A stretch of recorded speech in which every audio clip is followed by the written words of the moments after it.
नमस्कार दोस्तों, जय जोहार। मैं कौशल तिवारी और बिहनिया संध्या में आपका स्वागत है। छत्तीसगढ़ में बेरोजगारी को लेकर सरकार का रवैया इस कदर भयावह है कि आप कल्पना नहीं कर सकते कि छत्तीसगढ़ ने बेरोजगारों के साथ किस तरीके से मजाक बना के रख दिया है। सारी भर्ती प्रक्रिया हो या फिर इंटरव्यू हो या फिर न्यायालय के आदेश हो, कल एक बार फिर छत्तीसगढ़ सरकार के व्यावसायिक मंडल ने एक और भर्ती परीक्षा स्थगित कर दी। इस भर्ती परीक्षा के लिए मुख्यमंत्री ने अपनी पीठ ठोककर दावा किया था कि अब भर्ती प्रक्रिया शुरू हो गई, छत्तीसगढ़ के बेरोजगारों को रोजगार मिलेगा।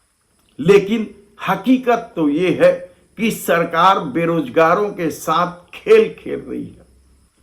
वह भर्ती की घोषणा करती है कि इन विभागों में इतने पद भर्ती हैं और कभी वह परीक्षा स्थगित कर देती है तो कभी वह इंटरव्यू स्थगित कर देती है और कभी तो वह लिफाफे भी बंद करके रख देती है।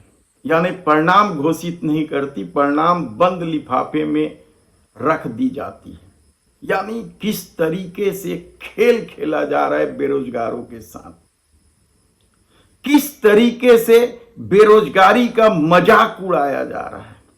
इस बढ़ती महंगाई में बेरोजगारी को लेकर जब मध्यम वर्ग चिंतित है, उनके सामने जीवन जीने का संकट खड़ा हो गया है, तब सरकार का यह रवैया क्या भयावह नहीं है? क्या लोगों के जीवन के साथ खिलवाड़ करना नहीं है? मामला सिर्फ एसआई भर्ती परीक्षा के परिणाम का नहीं है, उसके लिए तो 6 साल से बच्चे संघर्ष कर रहे हैं और न ही सुप्रीम कोर्ट से जीतकर आए डीएड के अभ्यर्थियों का है। वे भी लंबे समय से संघर्ष कर रहे हैं। सुप्रीम कोर्ट से जीता है उन्होंने, फैसला हुआ है उनके पक्ष में। उसके बाद भी यदि उन्हें आंदोलन करना पड़ रहा है तो आप कल्पना कीजिए कि प्रदेश में डबल इंजन की सरकार किस तरीके से काम कर रही है। इसके अलावा विधानसभा में जो 33,000 शिक्षकों की भर्ती का दावा किया गया था, बजट तक मंजूर हो जाने की घोषणा की गई थी और लोकसभा चुनाव होते ही किस तरीके से बेरोजगारों के साथ छल किया गया था। कल भी 33,000 शिक्षकों की भर्ती की मांग को लेकर बेरोजगार आंदोलन करने नया रायपुर पहुंचे थे। लेकिन आज हम बात कर रहे हैं कृषि विभाग के द्वारा जो भर्ती परीक्षा आयोजित की गई थी, व्यापम के थ्रू होना था कि सहायक सांख्यिकी अधिकारी और प्रयोगशाला सहायक के पद के लिए। इसकी परीक्षा 20 अक्टूबर को आयोजित की गई थी, लेकिन अचानक एक दिन पहले परीक्षा स्थगित कर दी जाती है और कारण जो बताए जाते हैं वह अपरिहार्य कारण है। तो क्या पेपर ही नहीं छपे थे? व्यापम पेपर नहीं छपवा पाया था? अपरिहार्य कारण क्या होता है? क्या कारण स्पष्ट युवाओं को नहीं बताना चाहिए जो परीक्षा की तैयारी में लगे थे? सहायक सांख्यिकी पद और प्रयोगशाला सहायक पद के लिए किस तरीके से युवाओं ने तैयारी की होगी? इससे पहले मंडी बोर्ड की परीक्षा के परिणाम बंद लिफाफे में बंद कर देने की बात कही गई, यानी उसके भी परिणाम नहीं निकाले जा रहे हैं। कब खुलेगा यह बंद लिफाफा? बंद लिफाफा में आखिर परिणाम क्यों रख दिए गए हैं? किस तरीके से छल हो रहा है? और लोक सेवा आयोग की जो परीक्षा थी,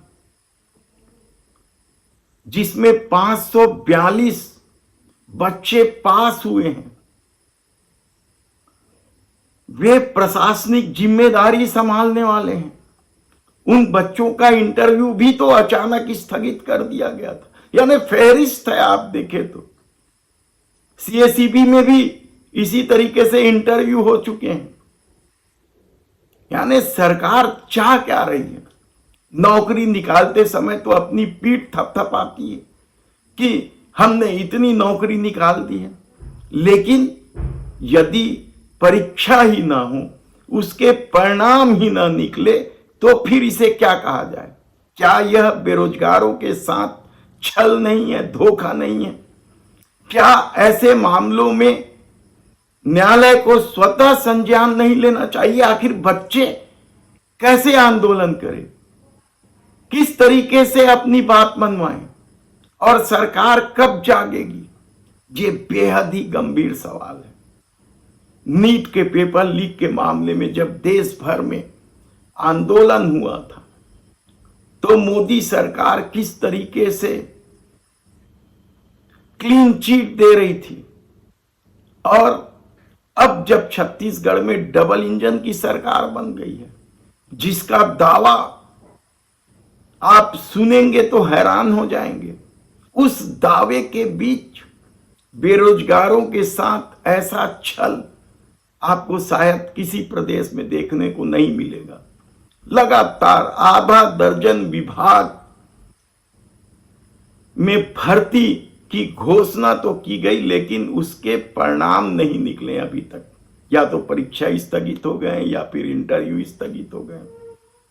पीएससी का भी यही आलम है। पीएससी तो खुद विवाद में है कि किस तरीके से वह खेल खेल रही है, किस तरीके से वहां घोटाला हुआ है। सीबीआई जांच की नौबत तक आ पड़ी है। तब आखिर युवा करे कि आप खुद सोचिए कि यह डबल इंजन की सरकार किस तरीके से बेरोजगारों के साथ छल कर रही है।